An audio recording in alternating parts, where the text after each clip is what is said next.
하고 아까 전에 말했던 저기 누구냐 준이랑 연우 듣기 같이 꺼내주시고 그다음에 학부모의고사 결과 좀 보겠습니다. 앞에다가 맞은 개수 좀 써주세요.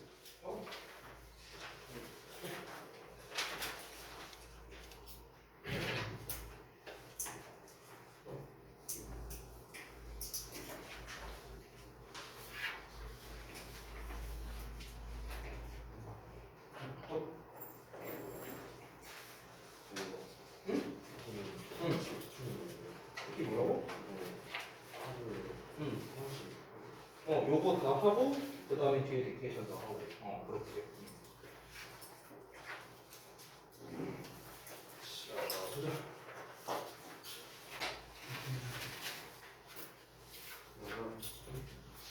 준이는 참 못 받을 거 같아. 듣기 싫어.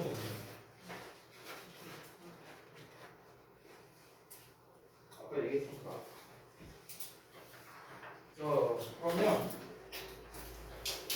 수업을 할 건지를 좀 말씀드려야겠죠. 커리큘럼에 대해서 말씀드릴게요. 시간이 좀 많이 걸렸어요. 얼른 하겠습니다. 일단 크게 두 가지예요. 그리고 모의고사잖아요. 자, 이 두 개를 이제 기준으로 나눴을 때 여러분에게 가장 필요한 게 무엇일까를 제가 좀 고민을 많이 해봤습니다. 일단 첫 번째 어법. 이거는 뭐 말할 것도 없죠. 맨날 내신 대비에서 너네 어법 틀린 거 개수 고르기 문제 맨날 나오잖아요. 그렇죠? 근데 항상 배점도 3.8점 제일 높고 그리고 우리가 맨날 틀리는 바로 그 문제고요. 어법 일단 세 문제가 나옵니다. 게다가 이제 요약형 서술형이라든가 이런 영작에 관련된 문제들이 확실히 많이 나오고 있죠. 그러면 우리가 어법과 영작을 잘하기 위해서는요, 당연히 어법에 대한 학습이 들어가야 됩니다. 여기에 구문에 관련된 게 함께 들어가야겠죠. 그렇죠? 요게 대학이고요. 이건 일단 기본기에 해당하는 겁니다. 제가 특히나 기본 영작에서 조금 충격을 받은 게 우리 최근에 분기고사를 봤잖아요. 근데 분기고사를 제가 채점하면서 진짜 충격을 많이 받았습니다.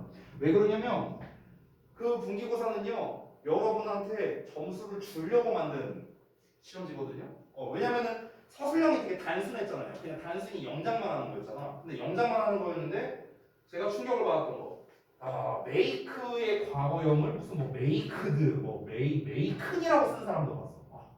충격적이었어요, 정말. 아니 고등학교 1학년이 메이크의 3단 변화를 몰라서 메이드를 쓸 줄 몰라서 이건 정말 충격이었고 그 다음에 아니 왜 이렇게 동사 자리에 비동사는 왜 그렇게 붙이는 거야? 예를 들어 내가 좋아한다 하면 I like라고 써야 되는데 I like 이렇게 쓰고 있어요. 아니 비동사 왜 붙이냐고 대체. 아직도 I am이 나는이라고 알고 있는 거예요? 나는이 아니에요. I am은 I가 나는이고요. I am은 나는 뭐뭐이다고요.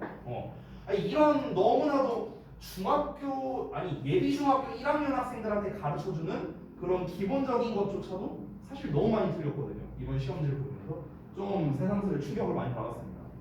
그래서 여러분께서 어법과 구문에 대한 게 확실히 좀 많이 부족하구나 그런 생각을 좀 했고요. 그리고 두 번째로 모의고사. 모의고사 같은 경우는요, 지금 여러분이 이제 하프 모의고사를 쭉 풀었죠. 저는 미리 말하면 이 푼 거에 대한 해설 강의를 할 생각은 없습니다. 해설 강의를 해봤자 의미가 있을까? 아니 나는 의미가 없다고 생각을 해요. 그래서 이걸 어떻게 할 거냐면요, 제가 이제 매 시간마다 뭐 그래봐야 다음 주까지지만 어법 및 구문에 대해서 제가 약 50분에서 1시간 정도 수업을 할 생각입니다. 이거는 조금 달라질 수 있어요. 그날에 따라서. 그리고 이제 약간 쉬는 시간을 가졌다가 이 모의고사 타임 때 이제 뭘 할 거냐면요. 제가 약간 학습할 시간을 줄 겁니다. 아까 제가 해설지 다 드렸죠. 그렇죠? 학습할 시간을 줄 거예요. 이때 개별적으로 질문을 받아줄 겁니다. 개별 질문. 자, 그러고 난 다음에 뭘 할 거냐면요. 제가 퀴즈를 좀 만들어 왔어요. 퀴즈. 이 퀴즈는요. 3문제고요. 그리고 오로지 서술형만 했습니다. 이 서술형은요. 주역보 스타일로 됐어요. 그래서 니네 학교 스타일로 변형을 제가 해서 하프 모의고사가 총 10지문이잖아요. 그래서 10지문에서 3지문을 랜덤으로 뽑았습니다. 랜덤으로 뽑아서 다양하게 냈어요. 예를 들면은 본문의 빈칸 뚫기 문제도 있고요. 어법상 틀린 거 고쳐 쓰는 것도 있고요. 요약형 영작도 있고요. 그러니까 여러 가지 버전으로 제가 좀 출제를 했습니다. 그래서 요게 이제 3문제인데요. 요거에 대해서 두 문제 이상 맞춰야 됩니다. 안 그럼 페널티가 있어요. 아 오늘은 제외예요. 오늘은 제외. 오늘은 첫 시간입니다. 네. 그래서 이런 식으로 이제 진행을 할 겁니다. 제가 이번 이제 짧은 기간이잖아요. 3번밖에 수업이 안 되니까. 그러면 3번이라는 짧은 기간 동안 가장 여러분한테 도움이 될 만한 게 뭘까? 제가 거의 한 일주일 동안 고민을 했거든요. 근데 제가 생각한 결과는 이거였어요. 결국 여러분이 시험에서 제일 많이 틀리는 거, 아니 여러분뿐만 아니라 우리 대부분 고등부 학생들이 내신에서 많이 틀리는 이유가 대표적으로 3개거든요. 3개. 그러니까 우리 학원 기준이에요. 첫 번째 어법, 두 번째 어휘, 단어 몰라서 틀리고, 세 번째 서술형이에요. 다 이걸로 틀려가요. 이거 외적으로 틀리는 거는 다 부수적인 것들입니다. 실수하거나 뭐 보기문 제대로 안 읽거나 뭐 이런 것들로 이제 많이 틀려옵니다. 그러면 여기에서 내가 여러분한테 이 3가지를 해소해 주려면 어떻게 해야 돼요? 어법을 가지고 수업을 해줘야 되고, 그리고 기본적인 어법이나 풀이법에 대해서 내가 설명을 해줬다면, 그러면 두 번째로 필요한 거는 여러분이 실전에서 한번 서술형이 이렇게 나왔을 때 제대로 푸는가를 점검해 볼 필요도 있고요. 어휘를 그래서 올스타즈 단어를 추가로 하고 있는 거죠. 딱 이 3개예요, 3개. 내가 지금 커리큘럼을 이렇게 짠 이유가 여러분이 가장 부족한 3가지를 메우기 위해서 그런 겁니다. 그것도 최대한 단기간에. 게다가 이 3가지 중에서 제가 메인으로 잡을 거는요, 바로 어법입니다. 왜냐면요, 얘가 안 되면요, 어차피 얘가 안 돼요. 얘가 안 되면 얘가 안 됩니다. 그래서 일단은 어법을 기준으로 제가 할 건데요. 어법 같은 경우는 제가 기본적이고 기초적인 설명을 하나하나 해줄 수는 없어요. 왜? 우리에겐 그럴 시간이 없습니다. 그죠? 그래서 좀 더 실용적인 방안으로 제가 준비를 했어요. 실용적인 방안. 자, 이 실용적인 방안이란 게 뭐냐면요. 어법에서 나오는 건 정해져 있거든요. 정해져 있어요. 고등학교에서 나오는 거는요. 그래서 어떻게 정해져 있는지를 알려줄 거예요. 그리고 그 정해져 있는 패턴을 어떻게 푸는지 그 문제 의도와 풀이 과정을 제가 보여줄 겁니다. 그리고 보여줄 거고, 여러분은 그 과정에 맞춰서 우리 이 교재를 푸셔야 돼요. 어법 교재를. 알겠죠? 여러분이 원래 어법 문제를 풀 때 각자 자기만의 방식들이 있거든요. 근데 그거 다 버리세요. 무조건 여러분한테 선택권은 없어요. 그냥 내가 알려주는 대로 푸세요. 무조건. 왜? 여러분이 저보다 어법 잘하는 거 아니잖아요. 그죠? 나보다 잘하는 거 아니면요, 제가 시키는 대로 하세요. 제가 시키는 대로 하고, 내가 말하는 과정에 맞춰서 필기를 하시고, 필기하고, 그리고 그 과정에 맞춰서 쓰세요. 여러분이 겉으로 보기에 아무리 쉬워 보이는 문제여도 제가 시키는 대로 해야 돼요. 그래야 실수가 안 나옵니다. 여러분 지난 3번 시험 볼 동안 어법 문제, 개수 고르는 문제 있잖아요. 그거 한 번도 안 틀리고 다 맞은 사람 혹시 있어요? 없잖아요. 없잖아. 그러니까 제 말대로 하라는 거예요. 예를 들어서 구체적으로 말하자면, 여러분이 푸는 방식과 제가 푸는 방식으로 한번 차이를 알려드릴게요. 예를 들어 위치에 밑줄이 딱 하고 쳐져 있어. 여기에 1번 이렇게 나와 있어. 예를 들어. 근데 앞에 보니까 콤마가 나와 있어. 그럼 니는 뭐라고 생각하고 있어? 계수적 문법이네? 콤마 뒤에는 된 못 쓰고 위치 쓸 수 있으니까 얘는 어법상 맞다. 문제될 게 없다. 얘는 이렇게 푼다고. 얘는 이렇게 푼다고. 심지어 이것조차도 생각을 못 한다면은 이건 중등부 문법도 안 되는 거예요. 근데 보통 고등학생들이 이렇게 생각한다고. 콤마 나왔네. 위치 맞지 뭐. 이러고 끝내버린다고. 근데 여러분, 콤마 뒤에 대시 나올 수도 있어요. 왜? 이 대시 무조건 관계대명사란 법이 있나요? 소대꾸문일 수도 있잖아요. 소 대신데 소 뭐 나왔는데 콤마하고 대 이렇게 나올 수도 있는 거죠. 그걸 어떻게 알아요? 그렇죠? 그러니까 여러분이 항상 어법 문제를 풀 때 생각하는 거는요, 자기가 딱 하고 떠오르는 어떤 게 있어요. 그러니까 여러분은 이걸 보자마자 뭐가 떠올라요? 관계대명사의 계속적 문법. 이거밖에 안 떠올라요. 맞지? 그러니까 그걸로만 생각하는 거야. 그걸로만. 그러니까 정답률이 이렇게 되면요 30%밖에 안 돼요. 30%. 나머지 70에 대해서 생각을 안 하는 거야. 얘가 진짜 관계대명사 자리가 맞을까? 아니면 얘가 지금 앞에 선행사는 제대로 갖고 있나? 앞에 사람이 혹시 나오지 않았을까? 혹시 얘가 격은 제대로 쓰였나? 원래 소유격 써야 되는 건데 격은 제대로 쓰인 건가? 이런 거 신경 쓰는 사람이 있냐고? 없어요. 다 없어. 죄다 신경 쓰는 건 콤마 다음에 위치 올 수 있지. 응 맞아. 여기에서 끝나버린다고. 그러니까 이건 정답률이 30%밖에 안 되는 거야. 그러니까 니네가 어법 문제를 풀 때 보면은요 매번 틀리던 데서 틀려요. 매번. 이게 바로 그런 이유예요. 그래서 제가 알려주는 방식은요 이 모든 거를 고려할 수 있는 방법을 알려줄 거예요. 이 모든 거를. 항상 고등부 어법은 전범위로 나오잖아요. 시험이. 그러면은 아니 그렇게나 많은 영문법상 우리가 다 외워서 다 풀이 과정을 통해서 어떻게 할 수가 있느냐. 그대로 하려면 너무 양이 많고 너무 많아지겠죠. 그래서 최대한 효율화를 했습니다. 최대한. 그래서 제가 그 방법을 알려줄게요. 알려줄 테니 다시 한번 말하지만 여러분은 그 방법을 따라서 하시는 거예요. 알겠죠? 그러면 제가 딱 한 가지만 해볼게요. 한 지문만. 한 지문만 해보니까 어떤 식으로 해야 되는지를 보여줄 건데요. 지난번에 우리가 이거를 이제 제가 코로나 걸렸을 때였죠. 그때 아마 특강도 좀 몇 개 했었던 걸로 기억하는데 혹시 몇 번까지 했었어요? 그때 제가 기억이 안 나고 오래됐어요.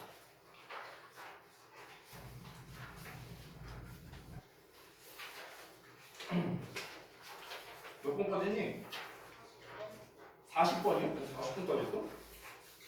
40번까지면 망했는데? 40번이다. 그러면 근데 수능은 40분까지 했는데 설명은 앞에 하다가 아 그래요? 그게 혹시 어딘지 아세요? 30번이요? 31번에 아 31번이요? 아 오케이 알겠습니다. 잘 됐네요. 어차피 여러분 여기 오른쪽에 익스플레이닝 쓰는 란이 있잖아요. 이거 어차피 다시 써야 돼요. 공간 만약 부족하면 아래 박스에 있죠. 아래 빈 공간 많잖아요. 거기다가 쓰셔도 돼요. 알겠죠? 자 일단 하나씩 한번 볼게요. 31번 저도 좀 교재를 좀 피겠습니다. 자 일단은 제가 전에도 한번 얘기했던 것 같은데 고등부에서 나오는 기출 어법을요 선생님은 세 가지로 나눕니다. 세 가지. 여기서 말하는 고등 기출어법은 수능이든 내신이든 모의고사든 상관없이 전부 다 나옵니다. 전부 다 이렇게만 나와요. 자주 나옵니다. 자 그래서 첫 번째 1순위가 동사 관련 어법이고 2순위가 절 관련 어법이고 3순위가 기타이다. 이건 제가 아마 내신 대비할 때도 한번 얘기를 했었던 것 같아요. 자 그럼 기타에 속하는 녀석들이 이제 어떤 어법들이 있는가? 대표적으로 이제 대명사라든가 그다음에 대동사 그리고 병렬구조 이렇게 일단 한 세트 그리고 형용사 대 부사 비교구문 그리고 특수구문 요 정도 되겠습니다. 요 정도가 이제 기타에 속하는 어법들이에요. 자 그러면 출제 비중이 어느 정도가 되냐면은 이게 학년마다 좀 다르거든요. 학년마다 좀 차이가 있는데 일반적으로 고등학교 2학년 1학기까지를 기준으로 했을 때는요 5대 3대 2 정도 됩니다. 출제 비중 이 정도 돼요. 대충. 근데 고등학교 2학년 2학기부터는요 약간 비중이 바뀌는데요 절 관련된 어법의 비중이 조금 낮아집니다. 1에서 2 정도로 이 정도로 낮아지고요 기타에 관련된 게 한 3, 4 정도로 높아집니다. 학년이 올라갈수록 그래요. 학년이 올라갈수록. 그러니까 지금 단계에서는 비중이 한 이 정도라고 생각하면 됩니다. 그럼 여기에서 압도적으로 많은 건 당연히 동사 관련 어법이 되겠죠. 그렇죠? 여러분 실제로 어떤 시험지를 보더라도 동사 관련 어법이 압도적으로 많이 나옵니다. 어떤 시험지를 보더라도 최소 2개 정도는 밑줄 수도 있어요. 이 동사 관련 어법이 하나도 밑줄 치지 않은 문제는요 쓰레기 문제예요. 잘못된 거예요. 그건. 그만큼 얘는 안 낼 수가 없는 문제거든. 그러면 동사 관련 어법이란 게 뭔지 절 관련 어법이란 게 뭔지 일단 알아야 될 거 아니야. 동사 관련 어법이 뭐냐면 아니 그냥 동사처럼 생겼어. 동사처럼 생기면 동사 관련 어법이에요. 동사처럼 생긴 게 뭔데? 예를 들어서 make가 기본형이죠. 그럼 make에다가 s를 붙이든 뭐 ing를 붙이든 뭐 아니면 made라고 쓰든 뭐 have made라고 쓰든 to make라고 쓰든 뭐 변형할 수 있는 게 많잖아요. 그렇죠? 어쨌든간 동사처럼 생겼으면 싹 다 동사 관련 어법이에요. 알겠죠? 자 그리고 절 관련 어법. 절 관련이라는 건 절이란 주어 동사가 있는 덩어리를 말하잖아. 그래서 접속사 그리고 의문사 마지막으로 관계사입니다. 요 세 가지에 관련된 게 바로 절 관련이에요. 세 가지. 그래서 그러면 절 관련 문제에서 가장 대표적인 게 고등부에서 제일 많이 나오는 게 투탑이 있어요. 투탑. 그게 뭐냐? 첫 번째 왔을래 됐을래 이거예요. 와시냐 되시냐. 두 번째가 뭐냐? 관계대명사냐 관계부사냐예요. which 쓸래 where 쓸래. 이게 두 가지. 이렇게 두 가지가 제일 많이 나옵니다. 그래서 의문사는 사실 그렇게 시험에 많이 안 나오고요. 대부분은 접속사, 관계사 이제 이쪽에서 시험을 많이 내는. 그렇죠? 자, 그러면 한번 쭉 둘러볼까? 아, 이거 보기 전에 시험지를 먼저 볼게요. 시험지. 어떤 시험지냐? 우리가 이번에 봤던 중간고사 시험지. 중간고사 시험지를 한번 보자. 아, 누구 걸로 볼까? 아, 건의 걸로 봐야겠다.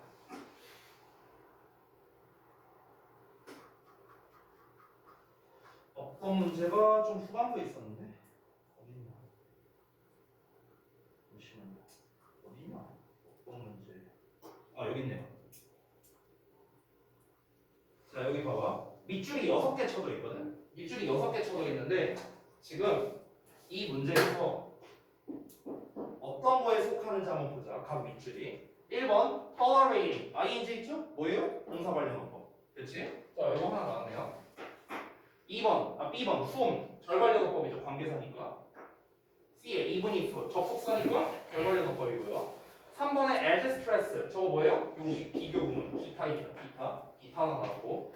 그 다음에 2에 to changes 하고 나왔네. 여기서는 to changes 이거는 사실 솔직히 말하면 잘못 낸 문제예요. 되면 이런 문제를 왜 내는지 모르겠는데 기타에도 속하지 않는 문제예요. 전치사의 동사. 솔직히 왜 내는지 모르겠어요. 그리고 F 동사 관련 어법이죠. 그래서 그럼 내가 아까 전에 5대 3대 2 비중이라 했죠. 얼추 맞지 않아요? 그렇죠? 얼추 맞죠? 자, 그리고 딴 것도 한번 보자. 그 서술형으로 나온 문제 있죠? 여기. 자, 서술형으로 나온 문제에서는요. 지금 밑줄이 몇 개 쳐져 있냐? G까지니까 총 7개 쳐져 있거든요. 7개. 자, 그럼 얘도 한번 분석을 해보자.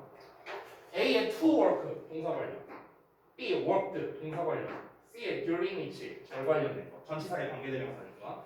그 다음에 D의 what 나왔네. 절 관련된 문제. 그 다음에 E의 organized 이디엄이죠? 동사 관련 문제. F which니까 절 관련된 문제죠. that도 절 관련 문제예요. 그럼 여기서는 오히려 절 관련된 문제가 더 많이 나왔네. 그렇죠? 그러면은 왜 얘는 절 관련된 문제를 많이 냈느냐? 간단합니다. 이거는 서술형으로 문제가 나왔잖아요. 서술형은요 바꿨어야 되잖아. 애들이 바꿨을 때 보통 요거보다 요거를 더 어려워해요. 왜냐면 완전 불완전 구분을 해야 되니까. 구문분석을 잘 못해서 그런 거야.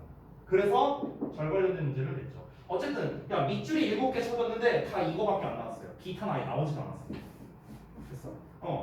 그러니까 어떤 고등부 어법을 보더라도 결국 요 3개 중에 하나로 나온다는 거예요. 어떤 문제를 보더라도요. 어떤 문제를 보더라도. 자, 그럼 우리가 지금 다시 책으로 돌아와서 교재에는 뭐가 나왔는지 볼게요. 교재. 1번에 once라고 나왔죠. once는 뭐냐? 대명사 문제거든요. 기타고요. 2에 what 나왔죠? 절 관련된 문제. 3번에 important 형용사 부사 문제예요. 기타가 많이 나오네요. 특이하게. 그 다음에 4번에 allowing ing가 동사 관련이죠. 자, 그 다음에 5번에 to make 나오네요. 동사 관련. 되나요? 그렇죠? 그래서 2대 1대 2 비중으로 나왔습니다. 그러니까 일단 최소 얘는 2개는 밑줄 찾는다고요. 아까도 말했지만. 요 둘의 비중은 지문이나 문제에 따라 좀 차이가 있을 수 있어요. 일반적으로 절 관련된 비중이 조금 더 높긴 해요. 일반적으로는. 근데 어쨌든간 보통은 이 동사 관련 어법이 많이 나옵니다. 그렇죠? 지금 비중을 체크해봐도 이렇잖아. 하나만 더 볼게요. 하나만 더. 그 다음 번호를 보면 32번에 1번에 to work죠. 동사 관련. 2번에 appealing ing니까 동사 관련이죠. 그 다음에 3번 search 나왔는데 search는 3번 어디냐? 절 관련 문제. 서치는 여기에도 속하지 않는 문제예요. 그냥 후지 문제야. 저번에 넘어가고요. 5번에 appropriate 형용사 대부사 여기입니다. 됐어요? 최소 2개 나온 거 보여요? 계속 이렇다고요. 그러니까 모든 어법 문제는요 다 결국에는 요 3개에서 끝난다는 거예요. 대부분 그렇습니다. 여러분이 여기에 속하지 않은 어법이 나올 수도 있겠죠. 여기에 속하지 않은 어법. 방금 전에 봤던 뭐 서치라든가 이런 애들이 있잖아요. 그런 애가 나올 수도 있는데 내가 과감하게 말하면요 이번 단계에서는 걔네들까지는 알 필요 없어요. 그래서 이 3개에 속하지 않는 애는요 전 그냥 가볍게 넘어갈 겁니다. 아까 전에 니네 학교에서 시험 나온 거 봐봐. 니네 학교 시험지 어땠어? 기타는 나오지도 않았어요. 나오지도 않았어. 다 여기에서 나왔다고. 다 여기에서. 그렇잖아. 그러니까 우리가 단기간에 익히기에는 뭐가 제일 좋습니까? 이 2가지만 익히면요 대부분까지는 아니지만 어법에 한 70% 80% 정도 문제는 풀 수 있어요. 내년 1학기까지. 알겠죠? 그래서 우리는 얘네를 집중적으로 할 겁니다. 얘네. 알겠죠? 기타에 대한 설명에서 사실 제일 대표적인 게 뭐냐면은 대명사, 대동사, 병렬, 형용사, 대명사 여기까지거든요. 이 두 개는 보통 잘 나오진 않아요. 이 네 개는 좀 잘 나오는 편인데 병렬 구조는 어느 학년에서나 잘 나오고요. 형용사 대 부사는요 저학년일수록 잘 나오고요. 오히려 고1 이때는 좀 많이 나오고 그리고 대명사, 대동사는 특히 대명사는 고학년일수록 많이 나와요. 고학년일수록 대동사도 가리지 않고 잘 나옵니다. 학년 상관없이. 됐어요? 이렇게 학년마다 좀 이렇게 출제하는 포인트들이 좀 달라요. 전부 다. 좀 다른데 그런 거 다 됐고요. 일단 우리는 큰 틀로 접근하자고. 큰 틀로. 아시겠죠? 자 그러면 봅시다. 하나만 딱 해볼게요. 여기 좀 잠깐 이제 지울게. 여러분은 그러면 이제 고등학교에서 이제 시험 문제가 이런 식으로 나오는구나 까지는 여러분이 보셨습니다. 자 그럼 이제 어떻게 해야 됩니까? 이 문제를 어떻게 풀어야 되는가 중요하겠죠. 그래서 총 세 가지를 볼 건데 첫 번째는 문제 의도입니다. 지금 제가 쓰는 대로 여러분은 숙제를 해오셔야 돼요. 여러분도 똑같이 써야 돼요. 알겠죠? 첫 번째 문제 의도. 두 번째는 풀이 과정입니다. 그러니까 이 풀이 과정이란 결국에는 어법상의 근거를 작성하는 거예요. 풀이 과정. 그리고 마지막 세 번째가 이제 결론, 정답을 도출하는 건데 정답 도출은 사실 이 풀이 과정에 그냥 포함시킬게요. 이 세 번째는 이제 여러분이 쓰는 건 아니고 수업 시간에 제가 써줄 내용인데요. 바로 무엇이냐면 필요 개념이 됩니다. 필요 개념. 이거는 니네가 숙제할 때 써오는 건 아니에요. 니네가 숙제할 때는 여기만 쓰면 돼요. 이거에다가 플러스로 요거만, 그죠? 요거만 하시면 되는 거죠. 필요 개념은 뭐냐면요. 예를 들어 너네가 형용사 대 부사 문제를 푸는데 나는 형용사가 무슨 역할을 하는지 몰라. 그럼 못 푸는 거잖아. 그렇지? 그러니까 이때 필요한 개념이 있겠죠. 그렇죠? 내가 관계대명사 문제를 풀어야 되는데 내가 관계대명사를 몰라. 그럼 못 풀잖아. 그러니까 그때 필요한 개념들이 있다고요. 그런 거를 제가 설명해 줄 거예요. 근데 선생님 너무 많아서 기억을 못 할 것 같은데요. 쫄지 마세요. 저는 가장 핵심적인 거 한두 개만 말할 거예요. 너네 중학교 때 보면 관계대명사만 배우잖아요. 저도 지금 중등부 학생들한테 관계대명사 수업하면요. 한 달 동안 할 수 있어요. 그 정도로 파트가 많아요. 관계대명사는. 엄청 많거든? 근데 그거 다 가르칠 생각이 없습니다. 저는요. 정말 여러분이 시험에서 필요하고 중요한 것들만 아주 짧게만 설명할 거예요. 그 정도는 니네가 외울 수 있어야지. 그 정도는 니네가 알아야지. 그래도 정말 최소한도만 전달할 건데. 알겠죠? 알겠죠? 자, 봅시다 그러면. 1번 문제 once하고 나왔는데 저거 대명사 문제거든요. 일단 패스할게요.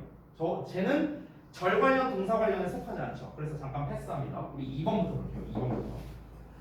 자, 지금 시간이 조금 많이 길어지고 있으니까 절 관련된 문제 하나, 우리 2번이랑 그리고 동사 관련된 문제 4번 문제 있죠. 이 두 개만 보고 잠깐 쉬었다 할게요. 2번 봐봐.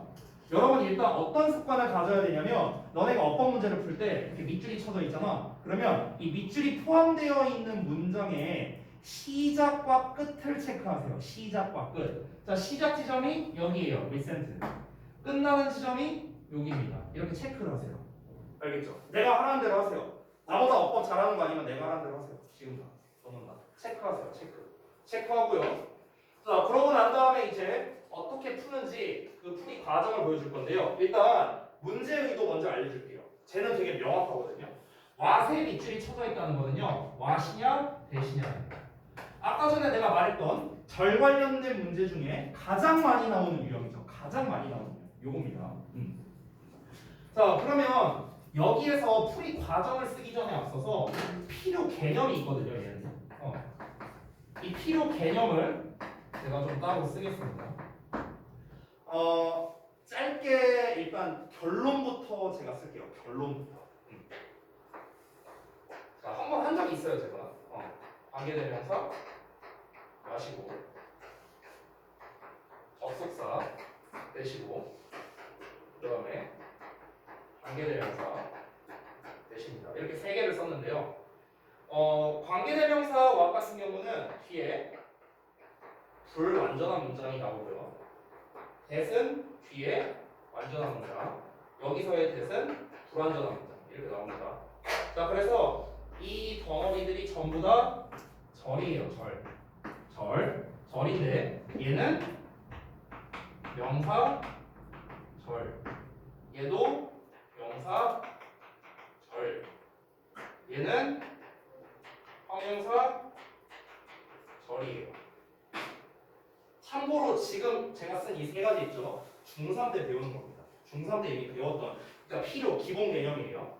자, 앞부분을 볼게요. 앞부분은 어떠냐면 what 앞에는 똑같이 불완전한 문장이 나오고요. 요 that 앞에도 불완전한 문장이 나오고 요 that 앞에는 완전한 문장이 나오고. 자, 일단 이게 필요 개념입니다. 결론을 먼저 쓴 거예요, 제가. 결론을요. 그러면 여기서 이제 이유를 알아야겠죠. 아니 왜 아니 what이 뭐 관계대명사 대신 뭐 접속사 뭐야 이게 뭐 완전 불완전 이게 뭐야 이렇게 생각할 수 있어요. 왜 이런지를 알아야 됩니다. 왜 이런지. 자, 이유를 알려줄게요. 여러분 보시면요. 일단 제가 전에 아마 내신 대비할 때도 한번 설명했었을 것 같은데요. 제가 완전한 문장은 수식어와 짝이고 불완전한 문장은 명사와 짝이다. 그래서 일명 완수불명이라는 개념을 제가 설명드렸었어요. 이때 수식어뿐만 아니라 완전한 문장은 접속사와 짝이기도 합니다. 접속사. 알겠죠? 자, 그러면 수식어라는 거는 종류가 형용사 또는 부사예요. 즉 완전한 문장이 이미 앞에 나와 있으면 뒤에는 둘 중에 하나가 나와야 된다는 거야. 완전한 문장이 있으면 앞이 불완전한 문장이면 반드시 뭐가 나온다? 명사가 나온다는 거예요. 그럼 왜? 아니 왜 완전한 문장이면 수식어나 접속사가 나와요? 왜 불완전한 문장이면 명사가 나와요? 그것도 이제 우리가 알아야겠죠. 왜 그러냐면 잠깐 봐봐. 영어 문장에 존재하는 성분은요 주어, 동사, 목적어, 보어, 수식어 5개밖에 없어요. 그렇죠? 우리가 이걸 가지고 1에서 5형식까지 쓰는 거잖아. 근데 내가 만약에 5형식 구조를 썼어요. 이렇게 완전한 문장이죠. 빠진 거 있어요? 5형식에서? 빠진 거 없죠. 그럼 여기까지 어떤 문장? 완전한 문장이에요. 근데 내가 여기다가 뒤에 뭔가를 더 쓰고 싶어. 그러면 여기다가 주어 이렇게 쓸 수 있냐고. 안 돼요. 동사도 안 되고 목적어도 안 되고 보어도 안 됩니다. 그럼 남는 게 뭐야? 수식어밖에 없잖아. 그래서 완전한 문장은 수식어랑 짝이라는 거예요. 또는 and는 쓸 수 있겠죠. and나 but이나 이런 연결해주는 말은 쓸 수 있잖아. 그래서 완전한 문장은 수식어나 접속사랑 짝이라는 거야. 이해되지? 자, 근데 불완전한 문장은 뭐냐면 불완전한 문장이란 개념 자체가 명사 자리에 명사가 빠져있는 문장을 불완전한 문장이라 해요. 더 쉽게 말하면 명사가 없는 문장이야. 명사가 없는 문장. 이게 불완전한 문장이야. 자, 그럼 내가 예를 들어 삼형식 문장을 쓸 건데 이렇게만 썼어. 그럼 뭐가 빠져있어? 주어가 빠져있잖아. 그러면은 여기가 불완전하니까 뭘 써줘야 돼? 명사를 써줘야 되는 거야. 근데 주어는 명사잖아요. 됐어? 그러니까 불완전한 문장은 명사랑 짝일 수밖에 없다는 거야. 자, 이유 설명했죠? 왜 이런 공식 같은 게 나오는지 설명했어요. 자, 이 상태에서 이걸 여기에 적용할 거야. 여기에. 잘 봐. what은요 이름이 관계 대명사죠. 이름이 명사예요. 명사. 이름이 명사네. 그럼 누구랑 짝이라고? 불완전이랑 짝이지. 그래서 여기 불완전 나왔잖아. 보이지? 얘 이름 뭐야? 접속사네. 접속사 누구랑 짝이야? 완전이랑 짝이지? 완전 나왔죠? 얘 이름 똑같이 관계대 명사지? 명사니까 누구랑 짝? 불완전이랑 짝이라고. 됐지? 자, 왓절, 대절, 대절이 무슨 역할을 하느냐? 명사절, 형용사절의 역할을 한다. 이거는 다시 한번 말하지만 중학교 2, 3학년 때 배우는 내용입니다. 그래서 얘는 뭐뭐 하는 것, 얘는 뭐뭐 하는 이렇게 해석이 되죠. 자, 그러면 이 덩어리들을 기준으로 보자. 이 노란색으로 표시한 덩어리가 명사래. 덩어리가. 그럼 이 덩어리 앞에는 명사 앞에는 불완전이 나와야겠죠. 덩어리가 명사래. 그럼 명사 앞에 불완전 나와야겠죠. 덩어리가 형용사래. 형용사는 수식어야. 따라서 완전한 문장. 연결되니? 이렇게 연결되는 거야. 이게 필요 개념이에요. 이게 필요 개념. 자, 여기까지 익혔어. 그러면 우리가 이제 어떻게 풀어야 하는가? 자, 개념까지는 알았어. 그럼 이 개념을 적용을 해야 될 거 아니야. 어떻게 적용하는지 보자. 자, 어떻게 푸냐? what이냐 대신이냐 문제 나왔어. 그럼 일단은 앞부분을 구문 분석을 먼저 해요. 앞부분. 왜? 잘 봐봐 얘들아. 앞부분을 구문 분석했는데 앞이 완전한 문장이 나왔어. 그럼 뭐가 다를까?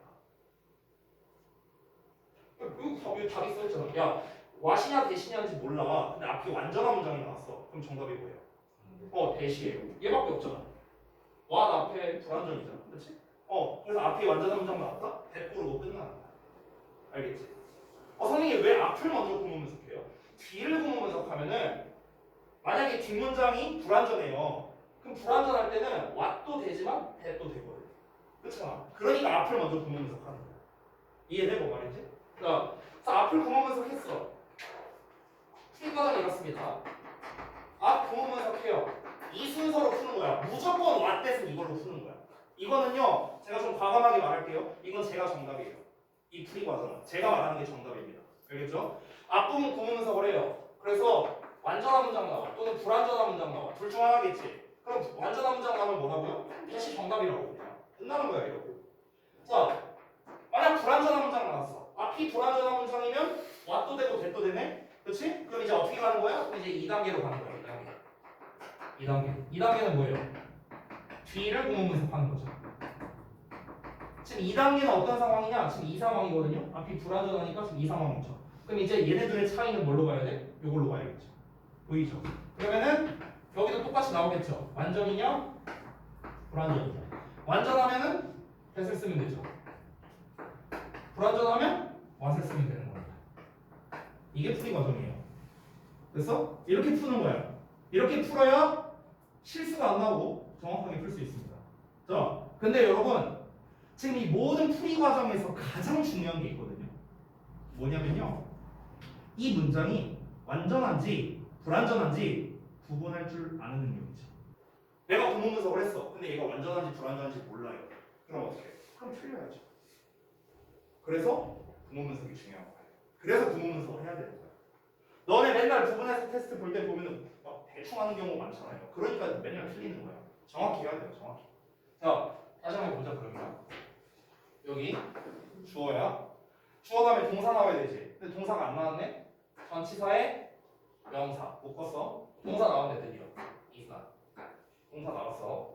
more revolutionary. more 나왔네. 자 그럼 여기서 끊어볼게 잠깐. 그럼 여기까지 무슨 문장? 완전한 문장. 완전한 문장 뒤에 뭐 나온다? 수식어 나온다 했지. 그래서 된 전체 이해한 거예요. 이게 다 수식어야. 됐어? 이렇게 생긴 거예요. 이렇게. 완전한 문장은 수식어랑 짝이니까 지웠네요. 완전한 문장은 수식어랑 짝이니까 알겠지? 근데 봐봐. 앞을 보면 여기 than이라는 놈이 나왔거든? 이 than이 뭐뭐 보다라는 뜻이잖아. 근데 이 than이라는 녀석이 전치사도 되고 접속사도 되거든요. 둘 다 돼요. 둘 다. 근데 뒤에 what happened in the later 어쩌고저쩌고 이렇게 나왔단 말이야.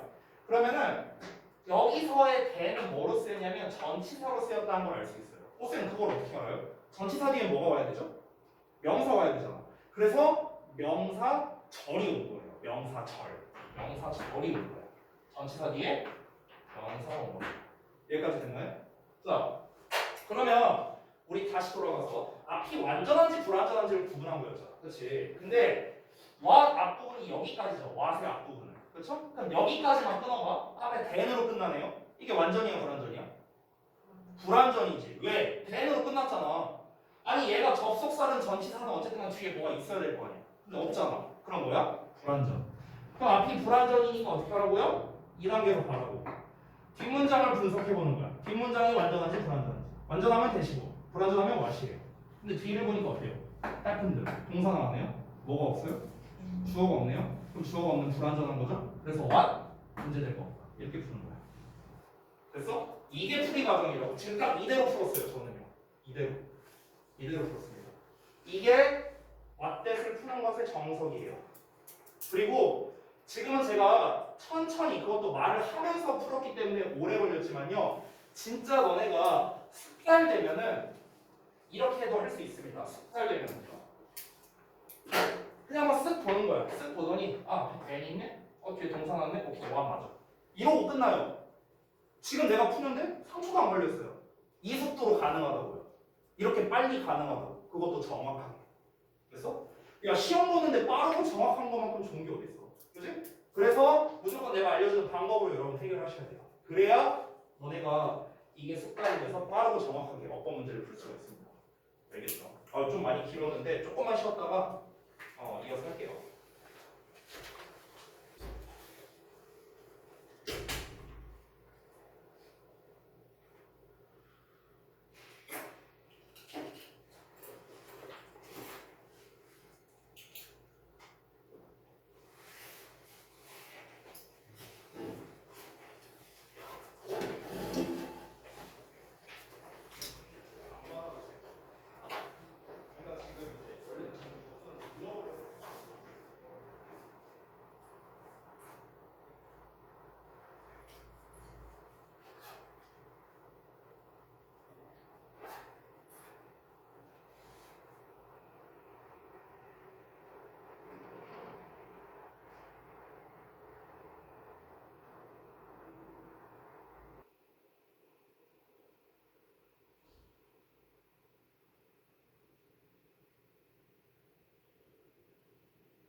그 오늘 이렇게 합시다. 그 이제 앞에 시간을 좀 많이 썼잖아요. 그래서 그 제가 오늘 준비한 그 모의고사 퀴즈 있잖아. 이거를 다음 시간에 데일리 테스트로 볼게요. 그러니까 다음 시간에